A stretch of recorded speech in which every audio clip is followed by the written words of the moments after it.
My name is Christy House. I am the Manager of Welfare and Identification at Equestrian Canada, and you are attending the Equestrian Canada National Disease Surveillance and Welfare Call. We host these monthly, usually the first Wednesday of every month at 12 p.m. Eastern Time, and it's an opportunity to share disease surveillance information, welfare information with the different networks.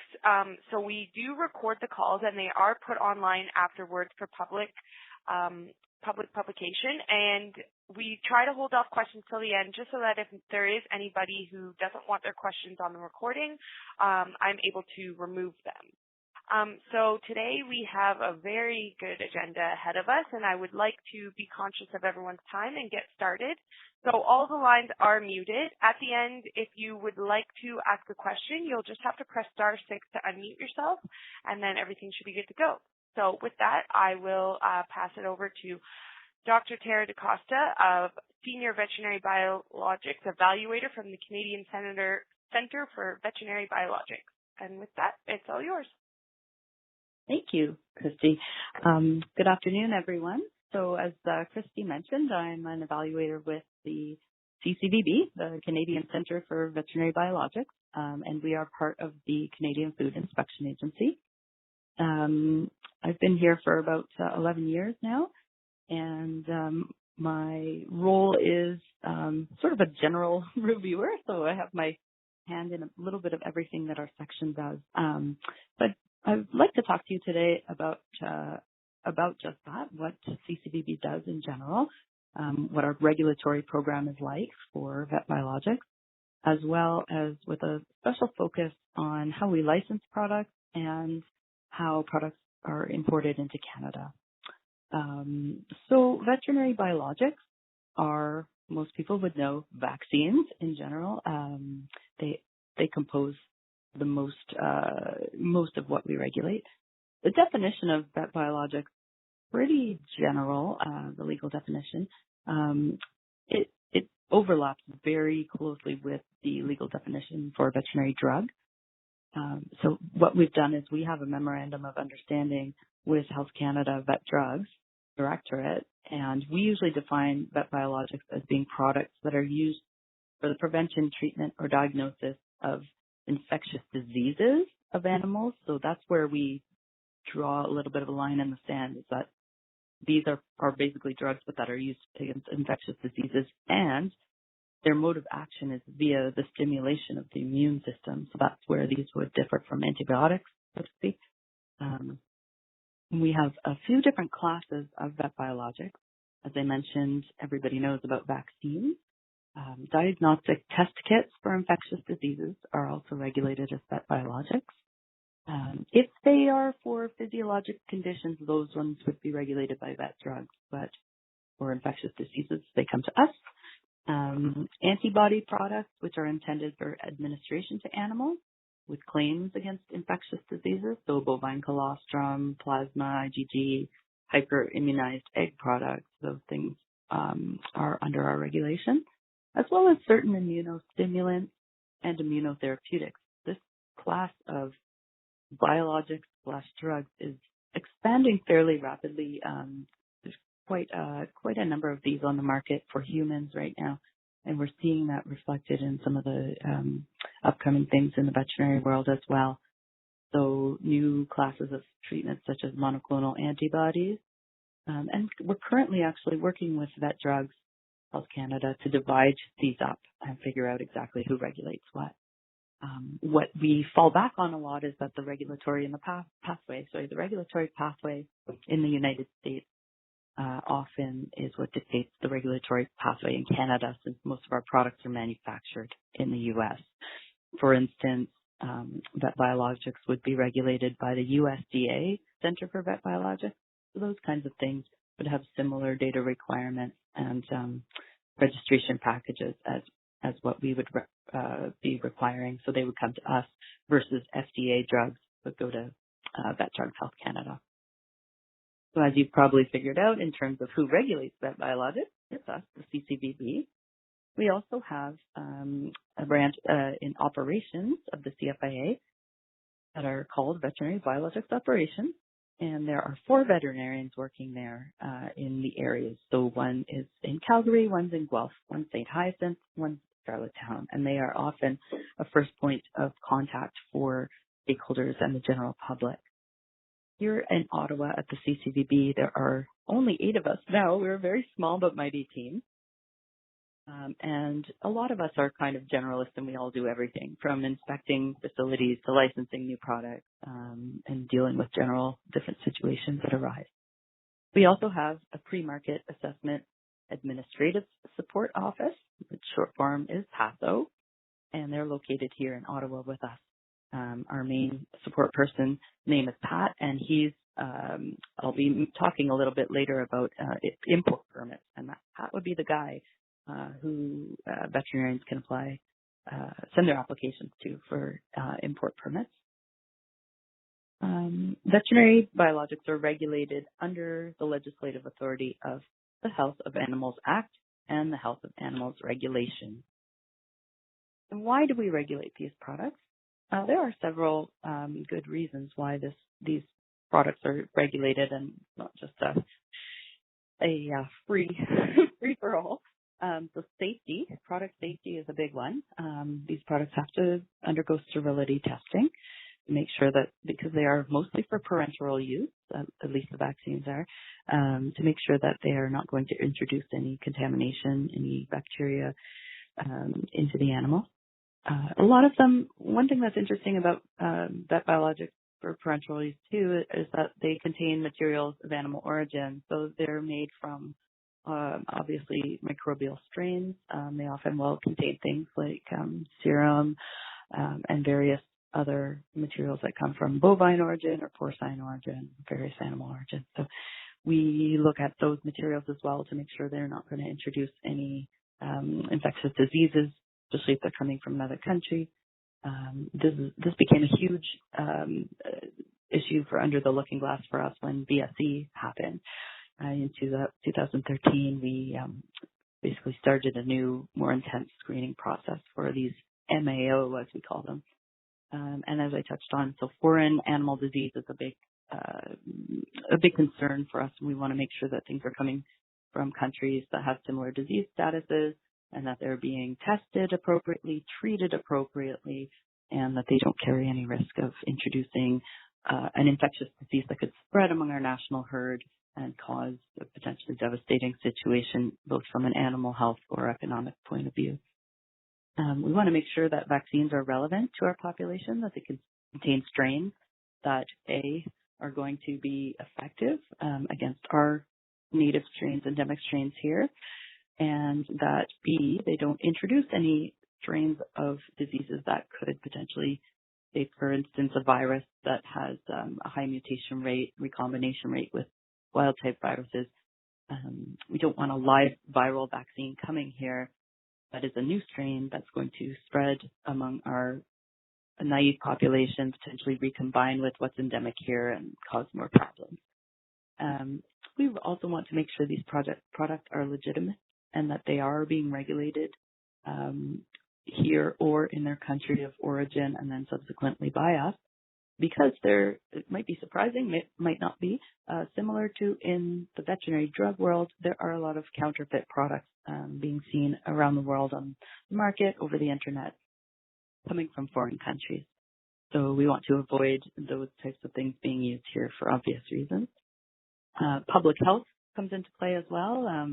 We rely on these vaccines to be efficacious or in order to keep animals free of important zoonotic diseases such as rabies, coxiella, leptospirosis, etc.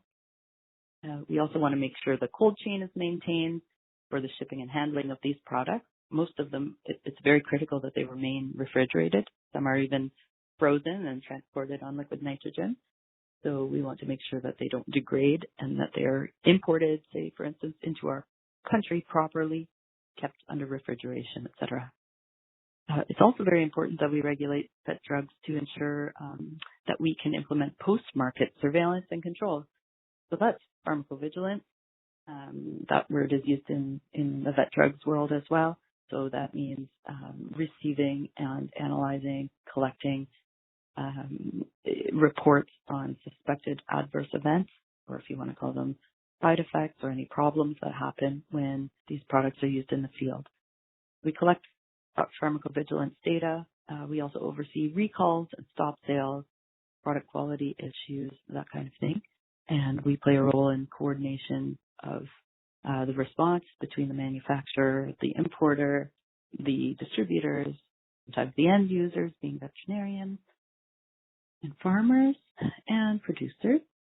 And also by doing this, we're ensuring market access. So by providing a system wherein things are being imported properly, then we're making sure that not only are these safe and relevant and efficacious, but also that they are available to people who need them in our country. So what are the actual things that we do when we regulate? We do approve and license new vet biologics. The manufacturers will submit the product registration dossiers, which are usually several binders worth of information, and we will do the review. It's not one important thing to note is it's not up to us what gets submitted to us. So these are usually marketing decisions that the pharmaceutical companies will make, decide what they would like to market in Canada, and submit, and then we take it from there.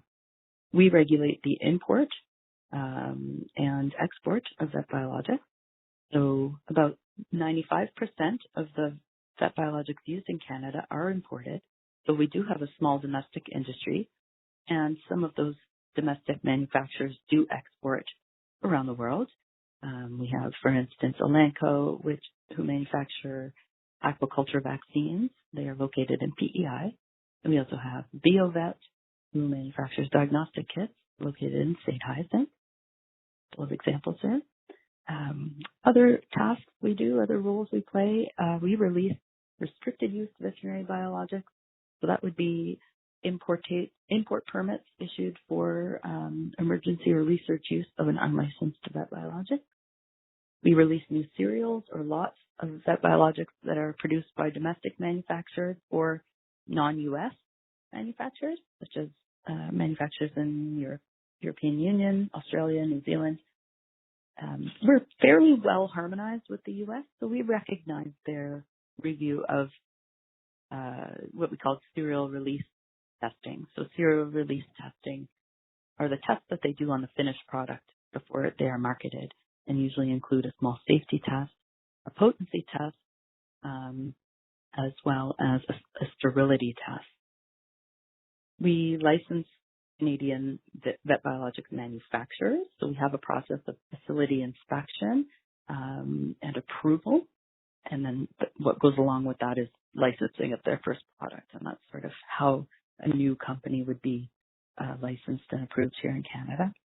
We inspect vet biologics manufacturers on an ongoing basis, not only domestic ones, which are inspected annually, but also manufacturers in the U.S. and other countries on a little less regular basis because we are only their secondary regulator. They're also inspected by their domestic regulatory authorities. We inspect Canadian importers. That is usually performed by our operations folks, our 4 vets who are in the areas, VBO, and they're looking for issues like maintenance of cold chain, inventory management, and that kind of thing. The product's already finished. It's just being imported into Canada. We want to make sure that it's being done so in an appropriate way. So as I mentioned earlier, pharmacovigilance and post-market controls.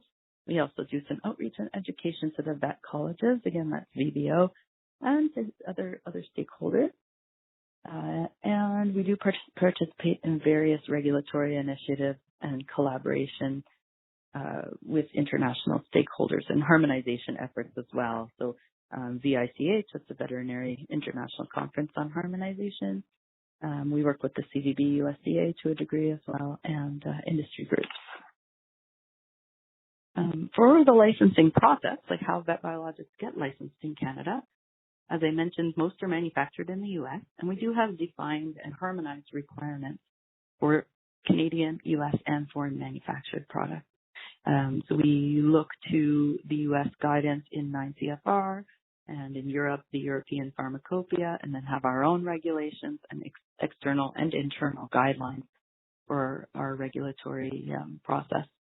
We review the big product dossier, which includes the how of what's being made, so the production methodology, and then the contents, including the materials of animal origin, and where they're coming from. That's a big one too. So are the materials being sourced from countries that have appropriate level of disease control and disease data.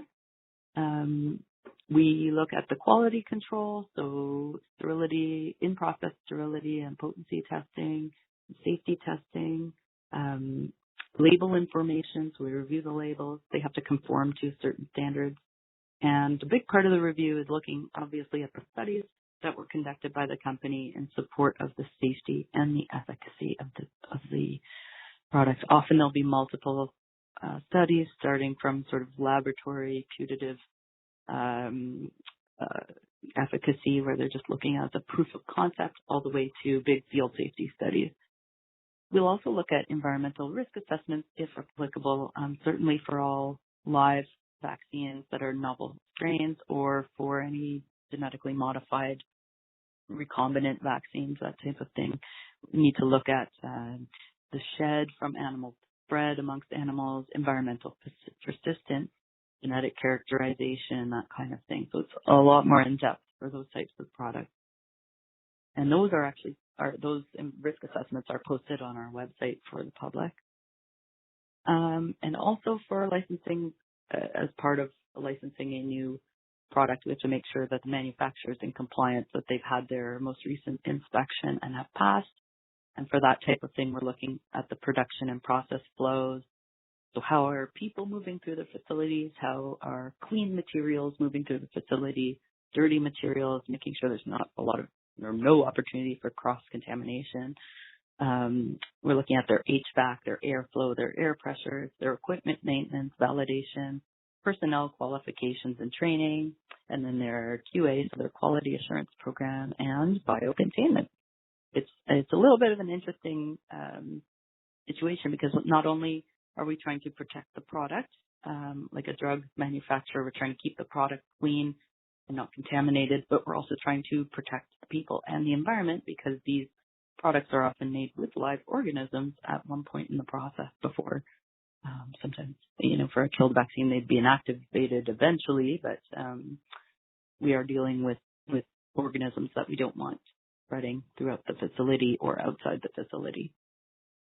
Our post-licensing controls are, so often the regulation of these products doesn't stop there. Often the manufacturers are changing them on an ongoing basis, maybe trying to get different label claims or changing the formulations, the materials of animal origin, some of their production methodology. So we're responsible for reviewing and approving those through the years as things change. Pharmacovigilance, once again, so anything coming from veterinarians directly to us or owners directly to us or via the manufacturers. We are collecting that data and looking for any trends that are concerning and talking to the manufacturers and dealing with those issues. Oversight of, as I said before, the recall, stop sales. Sometimes those are initiated by the manufacturer. Actually, most of the time they are. Product quality things would come in to us maybe from a vet, but most often they're coming from the manufacturers themselves. And then annual renewals of licenses. So any products that are licensed in Canada have to be renewed. Their license is renewed on an annual basis. And facilities in Canada are also, their establishment licenses are renewed on an annual basis. As I mentioned, there are many veterinary biologics that come in from other countries. So importation of these products, legally all vet biologics imported into Canada must be accompanied by a valid CFIA import permit. We call it the permit to import vet biologics into Canada. And there are no exemptions. So this used to be more of a common question back when VDD had the own use exemption thing going on more than they do now. with folks driving biologics across the border, vaccines coming in. This is not, even for somebody's own pet, it's not allowed legally. There are various reasons for this, and I've gone through the reasons why we regulate vet biologics, and they all apply. And big ones are like cold chain maintenance, the ability to do recalls and find out what products are here if there's a problem with them, sterility issues and issues with disease spread, and making sure these products are safe. So when we license a foreign veterinary biologic, so say a vaccine made by Pfizer in the U.S., that's kind of our bread and butter situation. Once the product has been licensed here, a foreign manufacturer will designate, so they will choose their Canadian importer, usually a subsidiary of their company or a logistics company that kind of does this as their primary mode of business. So it's not our choice who is importing for these major manufacturers abroad. They will choose that and set up the whole importation, like the whole shipping chain, customs clearing, and get all that, sorted between those two entities. So, and what we'll do is we will issue the annual multi-entry import permit for these licensed vet biologics to the authorized Canadian importers. These authorized Canadian importers are inspected periodically by VDO. They're looking for things like how is product stored with the correct temperature, what are the shipping arrangements, the record keeping, inventory management, abilities to conduct a recall, and communication protocols. The other thing that's important to note is that products must be shipped directly from the manufacturer, the international manufacturer, to the importer.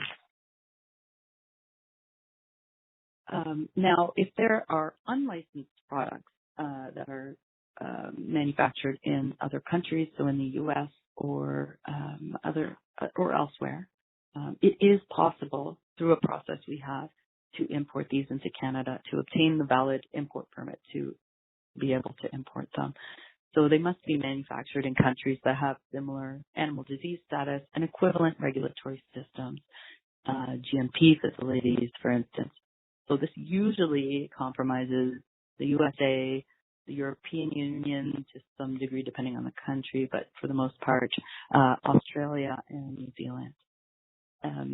So what these import permits would be are a single entry, we call it. So that's like a one-time use, not like the commercial annual ones for the big manufacturers and their designated importer who are always importing product year-round.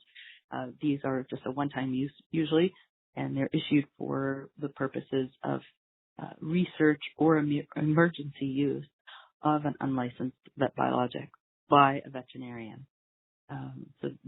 There are special conditions on the permit that must be met. And we're able to do this if no licensed Canadian product is available. And it is not permitted at all for any foreign animal or notifiable program diseases. Manufacturer, so this is a logistical thing, the manufacturer has to be willing to ship small amounts to individual vets.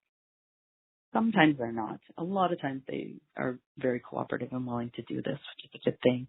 In general, we have a really good working relationship with most of the manufacturers.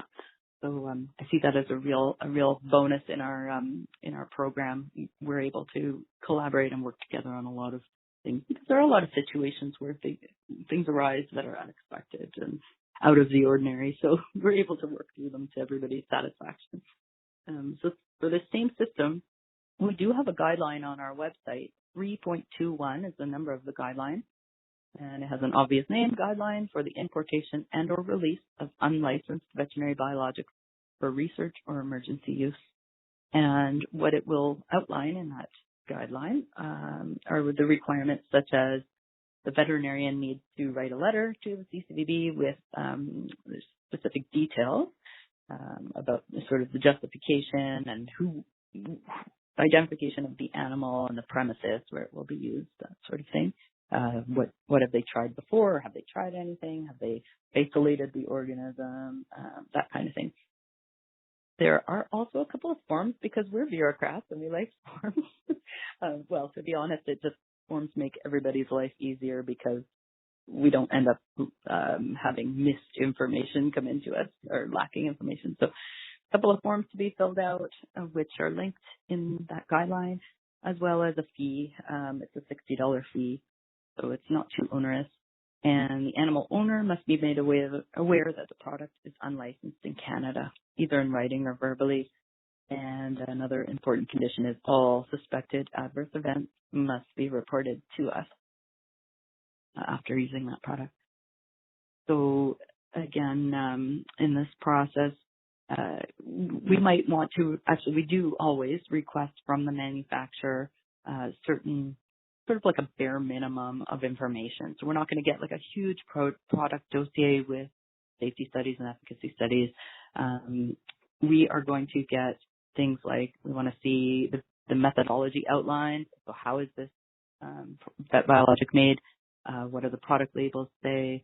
What are the ingredients of animal origin that are in it? And what are the test results for the batch that's going to be imported? We're basically looking at this as there's a reasonable expectation of efficacy from these products, even though we haven't conducted the full review. We want to make sure we're not seeing any potential safety risks, even though we're not conducting a full review of the safety data. But we're doing sort of a minimal review. We don't, as I said, we don't review the entire dossier. And usually we request this directly from the manufacturers. The veterinarian doesn't have to get into this whole document request process. Now, another key point is the product and the manufacturing facility have to be licensed in the country of origin. So they must be, for instance, if it's a U.S. product, the manufacturer of that product must be inspected regularly and licensed by the USDA CVB. And as is the case for commercial product and licensed product, there must be direct shipping from the foreign manufacturer to the Canadian veterinarian directly, so for maintenance of the cold chain. So we don't allow product coming from, say, a pharmacy company in the U.S. to come to Canada. So that's for unlicensed foreign vet biologics. And I just have a tiny section here on unlicensed or restricted use Canadian origin products. So for those, obviously, an import permit is not required, but what we do issue something called a permit to release for Canadian manufactured products. And that often, the reasons for that are perhaps during research and development, somebody would like to use this in a confined field study to look at dose response or safety or efficacy in support of a future licensing application. We would review and advise on the proposed protocol for the study and also the final disposition of the animals. Do we think it's a risk to put these animals into the food chain, for instance? So in that case, we would recommend another method of humane disposal of the animals. And so euthanasia, and the conditions on the permit must be met, same as for an import permit. To permit, another situation might be to permit the use of a licensed vet biologic under restricted conditions. So this might be similar to an import permit for emergency use in a way. So there would be the similar document requirements such as letter of justification, informed consent, potentially a waiver. And this kind of thing happens. Let's see. So an example might be the wildlife rabies vaccine. So it's licensed in Canada, but it's a restricted use. So the provinces are the ones using it. We don't have it for general sale. So that's a good example of that one. And then finally, I just wanted to guide you once again to our website if you'd like more information. We've got guidelines on pretty much everything I've touched on today. I think what might be particularly of interest for some folks on this call might be that guideline 3.21 on importing vet biologics for emergency use and research use. And I've got some contacts listed here. They're all listed on our website. Our national manager here at CCVB is Dr. Surinder Saini. You can find his information on the website. For your nearest VBO veterinarian, so the East West, Ontario, Quebec, they are also listed on our contacts page. And again, for admin support for any of the applications, they should be going to Mr. Pat Barbeau at Paso. And again, his contact information is on our webpage. So that brings my presentation to a conclusion here. I want to thank you very much for inviting me and for having the chance to chat with you here. So I don't know if we'd like to do questions now or save them for later, but I'll hand it back over to Christy. Thank you very much. I think we'll try to hold off on questions until the end just to be conscious of everybody's time. So there is a presentation that Dr. DaCosta has provided to myself. So if anybody would like to have a look at the slides that sort of correlate with the conversation that she provided to us today, then just please email me at khouse@equestrian.ca and I'll be happy to provide that. So thank you very much. It's very useful information, and we will continue to try to bring information like this forward. And if you ever do need contact information on how to get a hold of Dr. DaCosta in the future, please contact me. And again, I can provide that slideshow as well. So up next, and it's just *6 to unmute yourself, we have Dale Duma, who's going to be giving us this a discussion and presentation on equine anaplasmosis in Canada. So Dale, if you're ready, the floor is all yours. I'm going to slow you down right there. I don't have much information on Canada, but I can speak to Manitoba. Perfect. So basically where this has come from is a few months ago I was asked to give a similar presentation on updating the state of anaplasma in Manitoba. And so being Manitoba Agriculture, our predominant focus really on the anaplasma world has been with marginality in ruminants, as it is a reportable disease for us, and that is of less interest to the equine community. So today I'll focus more on kind of our peripheral involvement in anaplasma, which involves the equines, and that would be with the Phagocytophilum, which used to be referred to more kind of Ehrlichia equi, now is called anaplasma in most circles. So basically, the reason that we care about equine anaplasma is partially because of horses, partially because of dogs and other species as well in the veterinary community, but predominantly it actually has to do with the human implications. It is a zoonotic disease. And it's vector-borne and emerging. So those are issues that we are interested in here in Manitoba Agriculture, and specifically because it is one of the listed diseases under our Public Health Act, which is overseen by Manitoba Health. But veterinary cases related to their listed diseases kind of get a bit of attention as well. So back in 2014, the federal government downloaded the oversight and response to a few diseases to the provinces, anaplasma being one of them. So really prior to April 1st, 2014, we had a limited engagement, I would say, with these producers that were dealing with anaplasma. Since 2014, we got more involved. And as we got more involved with bovine anaplasma, we also got more involved with other anaplasmas. And so really our focus and interest in equine anaplasma also increased at that same time, even though it is fairly unrelated other than the name. So basically, right now it is a One Health pathogen of interest for us in Manitoba. We don't have any active surveillance going on, so all the numbers you hear today take that in light of the fact that it's based on samples being submitted from clinicians out in private practice going to our provincial lab. The one exception to that is some of the tick surveillance. So we do have an active tick surveillance in Manitoba where we go out and collect ticks. That's led by Manitoba Health.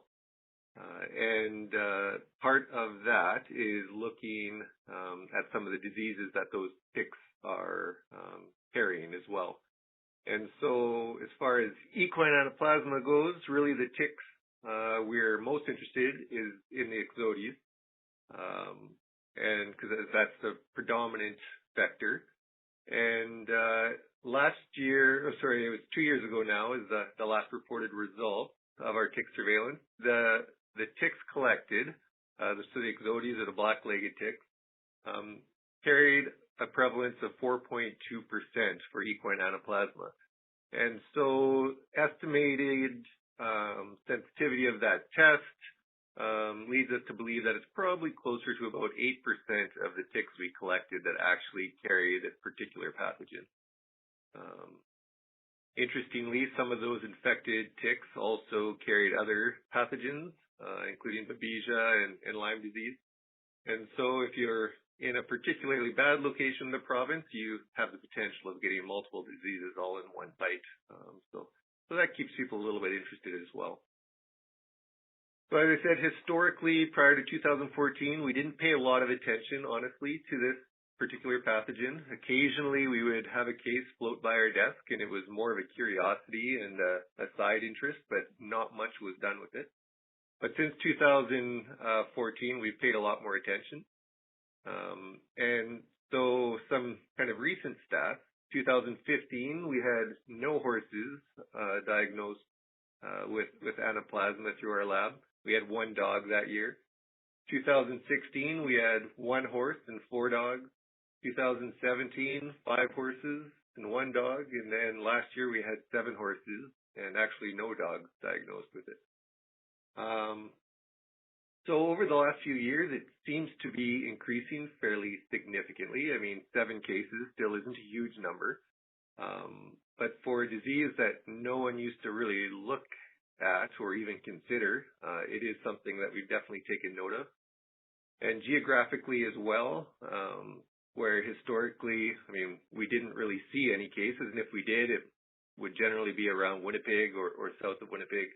Over the last few years, we've seen equine cases that surround Winnipeg, are in southern Manitoba, eastern Manitoba, and starting to move towards the west as well around our Lake Manitoba and Lake Winnipeg. Kind of our most dense areas for diagnosing it is just outside of Winnipeg, particularly to the east. But as I said, this isn't targeted surveillance, so it may very well be some sensitization of the vets in the area that are actually looking for it and testing it.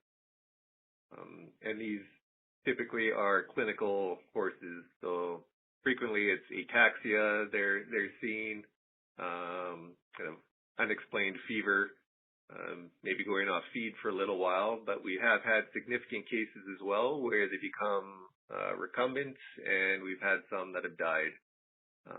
Usually the ones that become severe and possibly die have other mitigating factors as well. Might have nutritional deficiency, might be old age, might have a variety of other comorbidities. But I mean, we don't really have enough cases to make any firm statements on that. But certainly it seems like if there are a few knocks against a particular horse, they do much more poorly than the young, active, healthy horses. So because of the human side of this and the human interest, we submitted a series of, 8 samples off to the Public Health Agency of Canada to do some pathogen testing. And not surprisingly, there's not a lot of variation out there. All but one of them are consistent with the same strains that are pathogenic to humans, which is the same strains that the human system is detecting. But curiously, one of the positive samples that came from a clinical horse in Manitoba is a different strain, one that was considered non-pathogenic historically, and that's based on the human results. So apparently just because you're not pathogenic in humans does not mean that you're not pathogenic in horses, although that's an N of 1, so take that with a grain of salt, but it is an interesting finding for sure. But the fact that all the other strains were relatively identical suggests that we don't have a lot of variation out there, but we do have some. So looking at the human data, they've been tracking this for a while as it is a human reportable disease. And so to mirror the numbers I gave you on the vet side, in 2014, the human system had 4 positive samples or cases. 2016, they had 16 positive cases. And then 2017, it went down a little bit and they had 9 cases. So it is something that they are seeing in the human population. It does occasionally get mixed up with some of the other tick-borne diseases like babesia or Lyme disease. A lot of these really, I guess they mirror each other. They're not totally specific to one disease and can be difficult to diagnose. Occasionally they do have comorbidities between more than one tick-borne disease as well, which is interesting. And the geographic region really mirrors where we see it in the equine world as well. So again, not overly surprising, but it supports that we definitely do have this pathogen in Manitoba, and it is causing illness in multiple species. So beyond that, I had talked about some of the tick surveillance that we have done. Basically, back in 2006, when we were looking for black-legged ticks, and at this time we were really looking at Lyme disease, anaplasma wasn't a significant concern, we found very few areas that we would define as a risk area for the black-legged ticks or Lyme. We would find occasional ticks that were assumed to be linked to migratory birds dropping ticks on some unsuspecting victims, I guess. But as we moved forward in 2010, we started to see a number of locations across southern Manitoba and close to Winnipeg that had some established populations. 2011, it extended a little bit. And then as we progressed, we've been doing annual surveys. And back in 2017, really all of the populated areas of Manitoba have some level of black-legged tick population. And I would say there's a couple exceptions to the rule, but for the most part, the populated areas and along the rivers have fairly well-established black-legged tick populations. If anybody's interested in some more detail on the geographic distribution, you can certainly look online. We have some information in our tick surveillance report, and you can find some of that information there. So moving forward from these, I guess, diagnostic results, we also looked at what veterinarians are seeing. And so in Manitoba, there's been a relatively significant interest in the veterinary community as it relates to tick-borne disease, and I would say an increasing interest in that. So last year, in response to requests from a number of the clinicians in our veterinary community here in Manitoba, we did a survey asking basically perceptions from the veterinary community. And so if we asked the vets what their perception of risk was, it's pretty standard that around 80 to 90% felt that tick-borne disease in Manitoba had become a significant issue, both for animals but also for humans. And nearly 90% believe that this was a significantly emerging issue that needed some more attention. We surveyed all clinics in Manitoba when we did this and had about 54, I think it was 54 clinics that responded. So it was reasonably decent for a response for a survey of this type. Certainly, it's always nice to get more numbers, but approximately half of these respondents were strictly companion animals, so not quite as specific to this crowd in this audience for this call. But the other 50% of the respondents were working in mixed animal, and many of them had significant equine engagement as well. So we asked them also about tick prevention methods and their perception of effectiveness. Kind of the null hypothesis is doing nothing. So less than 20% thought doing nothing was a good idea. I think that's a high percentage actually for that response. 20% recommended using tick checks, actually looking for the physical ticks and removing them. Over 80% promoted the effectiveness of prescription preventatives, and 10% supported building barriers between kind of tick habitat and the habitat or whether it's a barn or the pastures of the animals that you're keeping.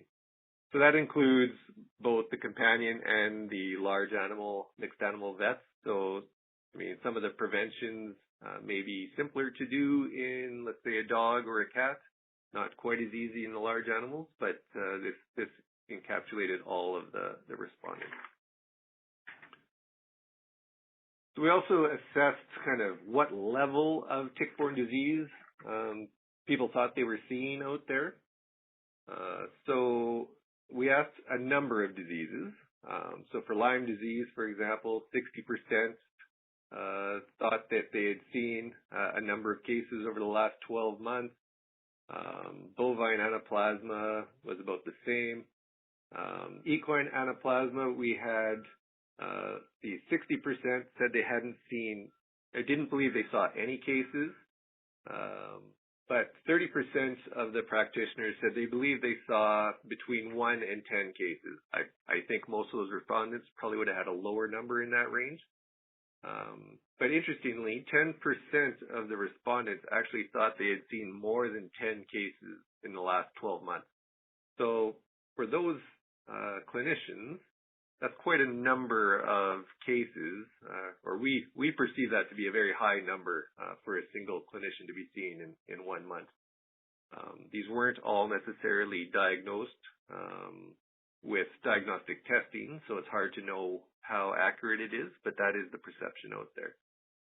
And then when we looked at the other tick-borne diseases, we asked about Babesia, Rickettsia, and other Ehrlichia, and basically there was very little to any cases of those diseases that vets were perceiving in their clientele. For equine anaplasma, usually people are using the SNAP test if they're using diagnostics. So 73% said that was their preferred test. 23% were using blood smears, looking for the morula in the leukocytes. And then 10% said they just based it on response to treatment. So obviously, if you're just doing response to treatment, it's hard to be too specific for what might be causing the issue, seeing as most of these diseases have very similar treatment protocols. But regardless, they were doing some diagnostics. And as I said, last year, seven of those cases were diagnosed in our lab. And those predominantly were using PCR in our lab. One of them was strictly on a blood smear. But usually we follow up with PCR when we can. After that, we assessed the perception of treatment success. And so, again, we didn't ask details, so we don't know exactly how long these clinicians were using these drugs for. But we had 19 vets respond to this treatment question. And for equine anaplasma, 79% said doxycycline was their go-to product. Then 5% said tetracycline, 11% oxytet, and then 5% believed in no treatment and just letting animals recover on their own.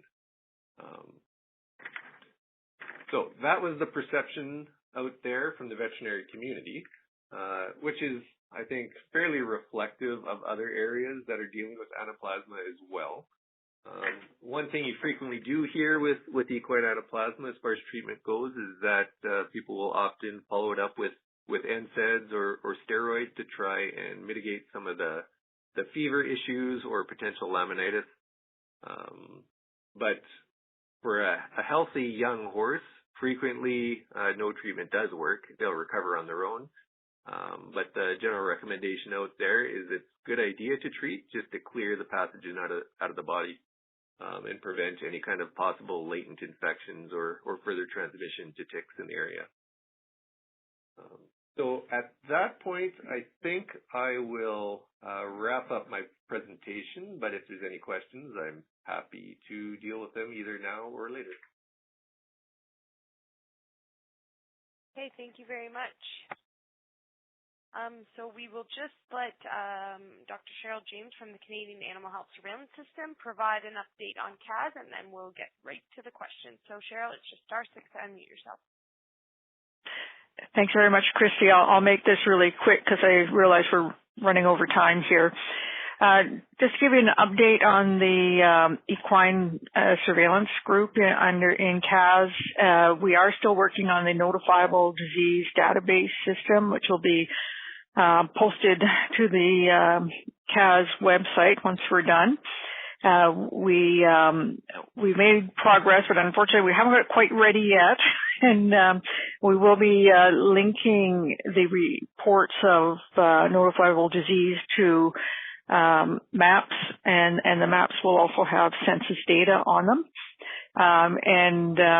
Anything that's reported, again, we'll be looking at ensuring that we maintain confidentiality so that there are no individual premises that ever get identified in any of these reports. So we're planning to take this process to the Council of Chief Veterinary Officers either in June or July. And again, we are looking for their support before we put anything up on our website. And we're also looking for their support in authorizing their people to actually put the information into that database. So once we have that done, we were discussing the other day on what's next for this group. So we have drafted a couple of action plans or things that we might like to take forward, and then we'll be bringing those to the bigger network group in the near future. One of the things we'd like to do is, with these disease notifications, we would like to be able to provide people with some background information on the disease. So we're going to be looking over the next little while to see what's available out there in terms of fact sheets. There's a number of people a number of different groups that have developed these fact sheets. So we're going to look and see what's available out there and see what we might have to develop. The other thing we're looking at too is maybe putting together some intelligence reports. So taking the data, looking at trends, maybe projecting into the future where it looks like things are going. So we're going to be looking a little more closely at can we do something along that line. And the other thing the group was interested in looking at is maybe moving more into social media, since that seems to be pretty popular with a lot of the equestrian community. With respect to CAS in general, we are, as you know, we're in the transition process to the National Farmed Animal Health and Welfare Council. We're basically in a holding pattern right now while we're waiting for a final decision on a funding application that the council has submitted. It's looking, all the signs are positive. It's just a matter of we have to get that process needs to be finalized. There is a new version of the CAS website that has been put into operation. The web address is very simply cas.ca, CAHSS.ca. So please go and have a look. There, as part of that enhanced website, there is a disease alert function that anybody can sign up for. So if we do get a report of a disease, then you're automatically notified. And just a last bit, we and really linked into Dale's discussion. There is a vector-borne disease surveillance network, a new one under CAS. And it's meeting, it's for the first time tomorrow by conference call. So that group will be looking at ways to increase our efficiency and in vector-borne disease surveillance, and look at ways that we can help each other out. We do have equine representatives on that group, so it's a pretty important topic for this group. I think that's it, Christy. Okay, thank you very much, Cheryl, and thank you very much to all of our speakers today for taking the time. All of the information that's been presented today is so informative, especially as we get into competition season and vector-borne disease disease season in general as we're moving around more. So having